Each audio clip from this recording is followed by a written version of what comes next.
சரியா 13 வருஷத்துக்கு முன்னாடி இதே நேரு ஸ்டேடியத்துல தமிழ் சினிமாவின் 100ஆண்டு விழா கொண்டாடப்பட்டது. அந்த ஒரு ஃபங்க்ஷன்ல நம்ம விஜய் அண்ணாவை கூப்பிட்டு அசிங்கப்படுத்தினாங்க. அன்னைக்கு இருந்த அனைத்து நடிகர்களுக்கும் முதல் வரிசையில சேர் போட்டு மரியாதை கொடுத்தாங்க. ஆனா நம்ம விஜய் அண்ணாவுக்கு மட்டும் அந்த வரிசையில சேரே கொடுக்கல. நம்ம விஜய் அண்ணாவும் அன்னைக்கு ஒரு ஓரமா நின்னு அந்த ஃபங்க்ஷன் அட்டன் பண்ணாரு. இந்த மனுஷன் அன்னைக்கு என்ன நினைச்சாருன்னு தெரியல. சரியா 13 வருஷத்துக்கு பிறகு அதே நேரு ஸ்டேடியத்துல இப்படி ஒரு சம்பவத்தை பண்ணியிருக்காரு.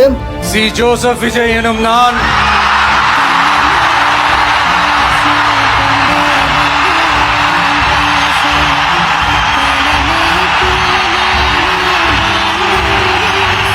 சட்டப்படி அமைக்கப்பெற்ற இந்திய அரசியல் அமைப்பின்பால் உண்மையான நம்பிக்கையும் மாறா பற்றும் கொண்டிருப்பேன் என்றும் இந்திய நாட்டின் ஒப்பில்லாத முழு முதல் ஆட்சியையும் ஒருமையையும் நிலை நிறுத்துவேன் என்றும் தமிழ்நாட்டு அரசின் முதலமைச்சராக உண்மையாகவும் உளச்சான்றின்படியும் என் கடமைகளை நிறைவேற்றுவேன் என்றும்